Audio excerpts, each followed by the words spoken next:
Hi everyone, my name's Gérard Jones and I'm the founder and director of ULearnbly. This is an online platform where we're going to be sharing some of the best content, online courses, mentoring services and more, all on one space.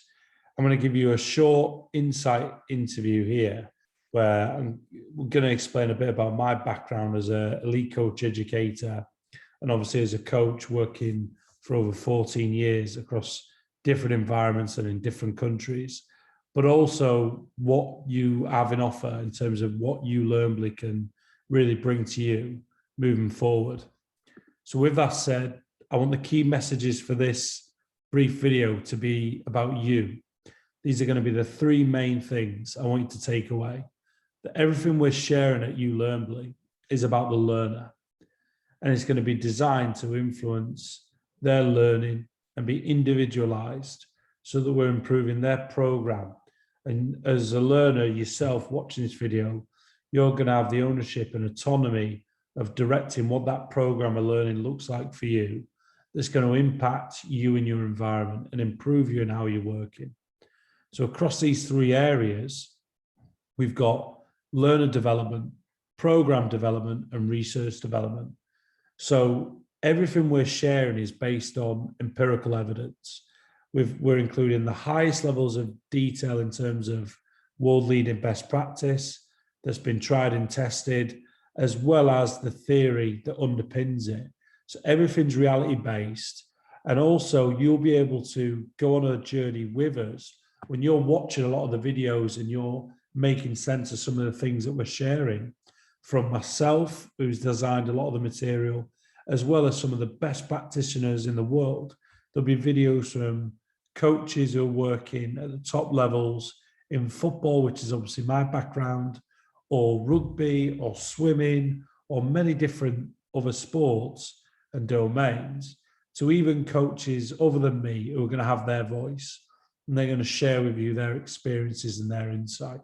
So everything's reality-based, and you'll be able to take that one step further where when you're making sense of a lot of the information we're sharing with you, you're going to reflect continuously, not just on action, but in action. And what does that look like for you in your environment, in the trenches, on a Tuesday night when you're putting on a session? So it's rich in detail and it's individually focused. Now, of course, I mentioned before that you're going to get access to not only some of the insights from my experiences, but that of others that really is world leading. So we're going to give you as well best frameworks and models that you can adapt and tweak to evolve for what is going to be best for you.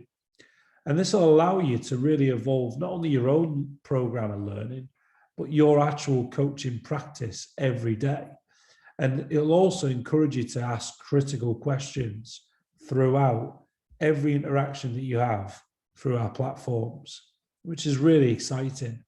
And then finally, hopefully you'll benefit from a lot of the stuff that we're sharing around ecological dynamics, nonlinear pedagogy, new theories that are coming out that may even challenge some of the theories that we've shared. And we want this to be a research lab where we're constantly asking questions, we're constantly being curious.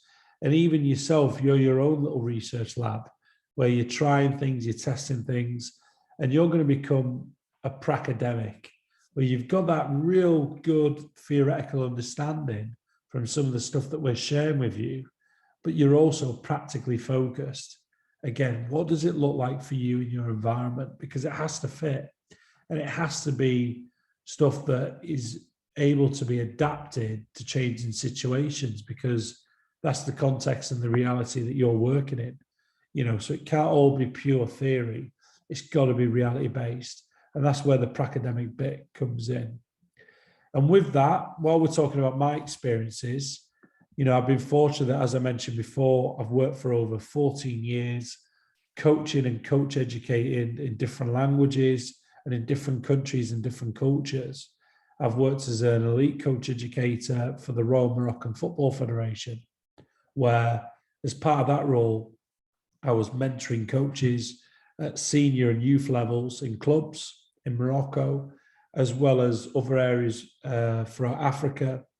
And I was also mentoring coaches within the youth national teams and creating courses and assisting on whether it was with the pro license or teaching and creating modules practically and theoretically for the A license, the B licenses, the Cs, the youth awards, technical directors courses, and so on. So that was my main role, which was developing and mentoring and training coaches.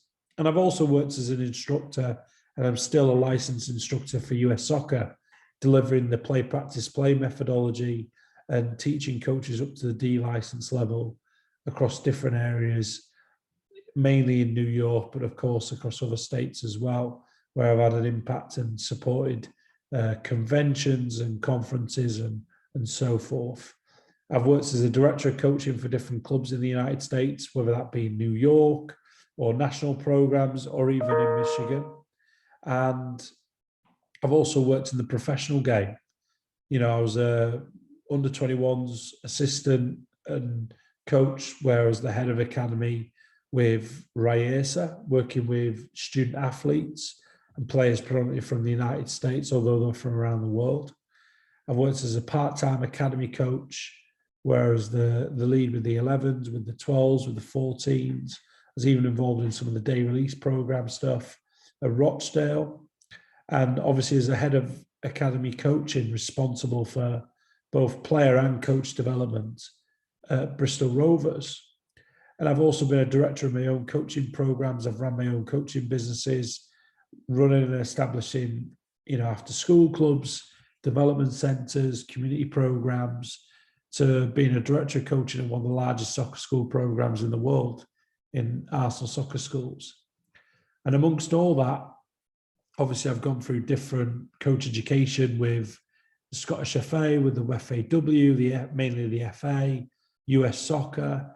I'm a UEFA A licensed coach. I've got my Advanced Youth Award and many other courses. And I'm also quite strong academically as well as practically, where I've done a master's degree in performance coaching.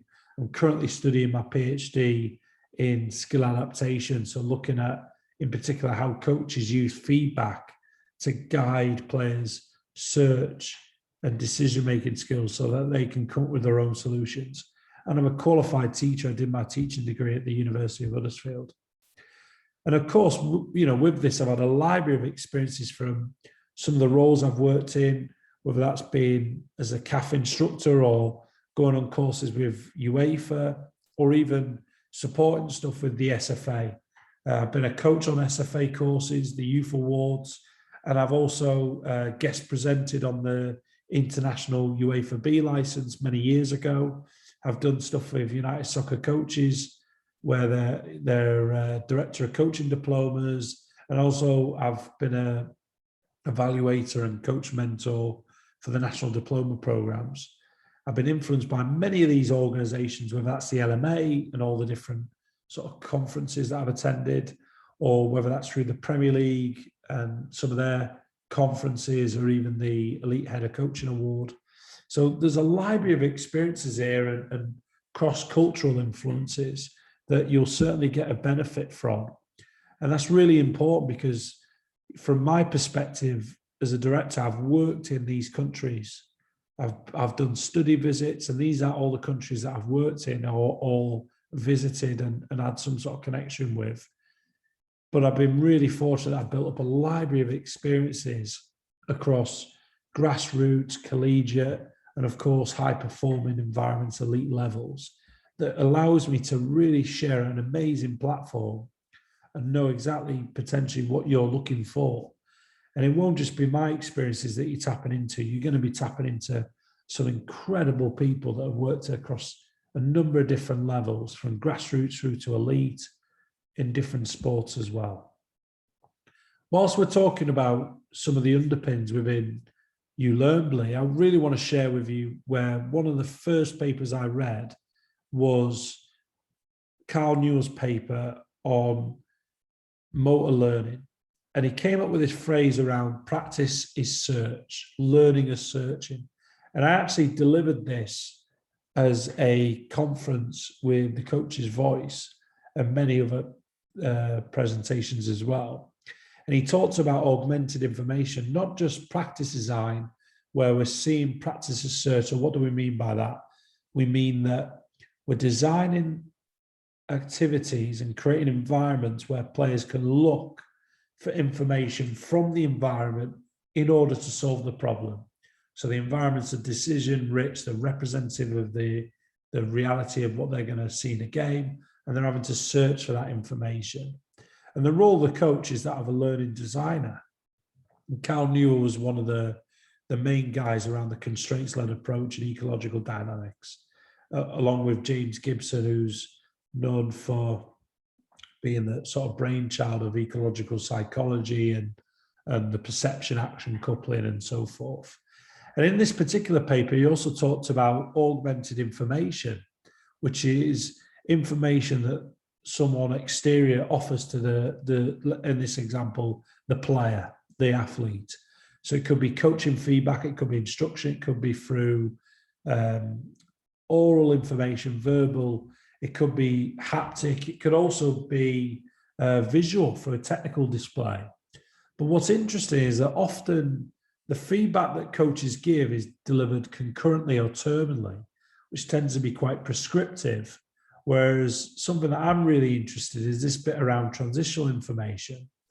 And transitional information can be delivered concurrently or terminally, but you're not actually telling the player what to do, where to look, or how to move, but you're giving them clues, asking them questions, and you're setting them challenges to guide them to look for that information from the environment so that they can solve their own problem. So I'm sharing you a snippet of a couple of things here, some stuff that we'll talk about on some of the practice design courses and modules, and some of the stuff around feedback. And of course, within a constraints-led approach, we know that coaches will manipulate these constraints, whether it's the individual, the task, or the environment, whether it's the rules of the game, the certain conditions, where the players can score goals, how they score goals, individual buddying up. You might put certain players against each other, which has different individual challenges. You might put certain conditions on players individually or differentiate the learning among people. You might consider the types of environment or equipment that you're using to manipulate the environment. You might think about really trying to be representative of the situations you want to see and develop in a game, even including the weather or training under bobbly surfaces or certain pressure situations. There's a number of different things you can do, but these are all based around, and again, this is adapted from Newell's work, around manipulating constraints to create a learning environment where players can make decisions based on time and space. And we know that information is coupled. You act in order to perceive and you perceive in order to act. So players are constantly going through this journey of learning and searching and discovering, which is something that you can consider, and we'll talk about this in many other presentations, the role of the coach as a learning designer. And I want you to think about some of these information, these models and frameworks that I'm sharing with you. How does that influence your practice, your everyday work? Where on that continuum would you sit in terms of designing environments where players are being able to explore, detect information and adapt? And how often does your feedback tap into the perception of the player? And I want you to watch this video and look and identify the number of times the player is searching for information, the frequency at which they're looking for information, and how they use information to adapt their body to create a movement solution. Because we know, and obviously my background's football, and this is a football example, but of course, the principles will remain the same across other sports, not just invasion sports, like football, rugby, basketball, and so on. But we know that the players are making decisions based on time, space, and number variations. And they're having to look for information from the environment to create their own adaptable movement solution. And we know that if players are looking for information and they're using that to create their own solution, why aren't we tapping more into that? Consider that as a coach, you might not see everything and be very careful about the perception you offer upon the player. Rather than always imposing your perception upon the athlete, how can you tap into what the player's seeing?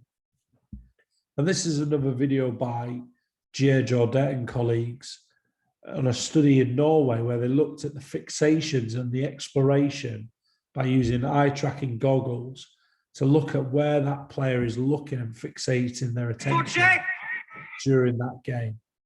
So this was during a live game.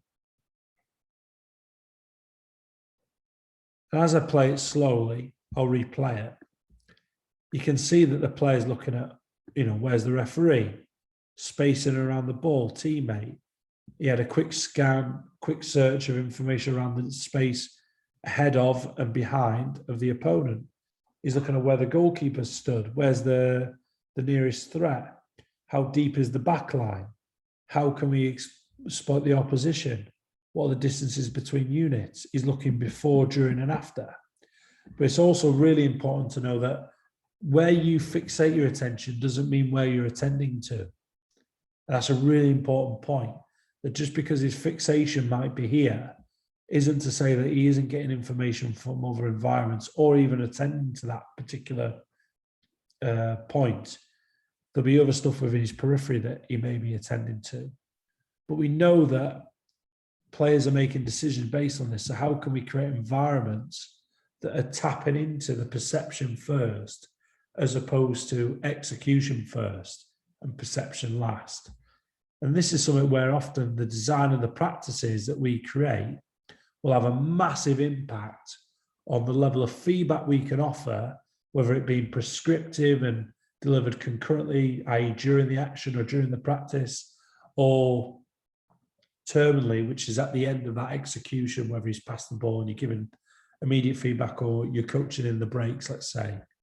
And the design of the practice will influence, because if players are in these type of activities where they're not having to search for information from the environment, but they're just passing because it's a pattern and that's the solution, and the coach is isolating the mechanics of the skill and breaking it down, it can become decontextualized. It'll involve a lot of explicit information, and players are going to become more dependent on the coach for the solution as opposed to coming up with their own solution.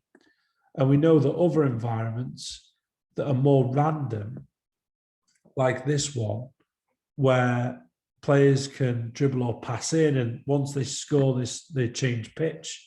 You might have a rule where, it must always be a 1v1 on any given pitch, but there can't be no more than 4 players on any maximum pitch. But as soon as they score, they must change. So it's creating natural overloads and underloads. And there'll be other constraints that you manipulate. We're creating chaos. There's 1,000,001 ways, even in the previous practice, if you had players waiting in a line, could the player behind the cone, who's waiting for his turn and he's not active yet, as that ball is played, can that player step in and intercept? So he's at least offering some sign of pressure. So then that player who's about to receive has to think about his movement. Or does he have body contact in? Or does he screen? Or does he adapt? We know that every player has their own unique movement signature. So if that's the case, when we're demonstrating and we're giving information to players, why are we modeling? When my body type is different to this player, he's 6'4", I'm 5'9", 5'8", 5'9". Different body type, different build. So it's not going to look the same. So these are all considerations to think about. And how does the influence of your design impact on the decision-making and the search capabilities of players? Is it representative? Is it realistic? Game realistic? Try not to steer too far away from the game. Does it look like the game? What are the principles of play? How are we developing not only team tactics, but individual tactics? So the examples I gave you before where it's chaotic, or there might be other, forms of contextual interference. How are you then able to use that to channel the search, guide the search, and give feedback to players whilst things are moving very quickly? And I'll share with you across a number of different courses what that looks like. Actual models for the best ways to give, whether it's direct instruction or more exploratory feedback, transitional information, and how to get really skilled at these type of things, whether it's individual considerations we'll have a number of different online courses looking at individual action plans, individual development, how to be really specific to that individual and plan to support the individual in the collective. Opposition analysis, how you're using video clips of games, training, reviewing your own performance, reflecting on your impact, reflecting on what you've done and why. What was your biggest impact and why? Even areas around analysing the opposition to prepare for the match, so match analysis. What are their strengths? What are their weaknesses? How are we going to exploit them? How are we going to do things that reinforce our values and play to our strengths? Key considerations that are not just the technical and the tactical, but the physical, the psychological, and the social, which is a huge part of the game. And working within a multidisciplinary team. And amongst all that, in this consideration of your planning, focusing on individual tactics, not just team tactics, but the principles of the game, and going into the sub-principles and the sub-principles, that micro detail. So these are all the things you've got to look forward to. And again, this example's in French, but I can explain it to you. And there'll be examples in English and other languages where there's games where we're playing to try and recreate a scenario that might happen on a match day, whilst also developing the individual within the collective. So in this example, there's a back four. We know that the opposition push their full-backs on, which leaves space in between units. So 4v2, their objective is to break out after the pass, play in, and try and exploit the space in between lines. When the opposition, when the ball is played from the red, the opposition 2 and 3 have to start in that position, but as soon as the ball goes live, they can recover to shape. After which you might decide, actually, it's too easy now, we're getting loads of goals, start with a flat back four, or maybe even take a red off and add a box midfield, make it more difficult. The number 10 has got a triangle, that's his movement, he's restricted to that area, so he has to find ways to lose that marker, because we know that the team we're playing against, they'll mark that number 10. They'll follow him in a 4-3-3, the number 6 will follow him. So how can he create space for himself or his teammate? Find different ways to get on the ball, receive, not always play backwards, but can he turn and get out the player, or can he play forwards? Can he combine? And the number 6 has that whole rectangle there to move in and out of. And then, of course, as the ball moves further in the final third, everyone's unlocked, nobody's restricted. And there'd just be visual markers, flat codes on the floor to guide people. There's a million ways where you can develop individuals within the collective, and we're going to share some of these models and explain what they look like and how you can adapt it to your environment, where we're trying to create environments that are safe uncertainty, that are developing players' decision-making skills and problem-solving, and that ability to disguise and deceive. But also understanding that, you know, especially for those that are listening who are working in high-performing environments where you could be preparing players for the elite level, which is toxic, which is damaging, it is ambiguous, it is unsafe, and it's being judged and critiqued. Results matter.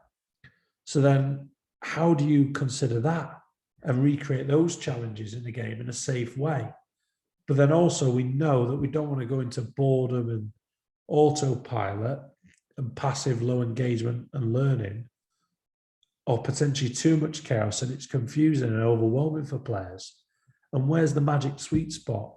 And as you can see, a lot of the stuff that we're sharing with you is reference. So as I mentioned before, everything's going to be top level, best practice examples, underpinned by empirical evidence. Thank you so much for listening. I'm really excited to go on this journey with you, and you're going to get unbelievable opportunities to connect with us.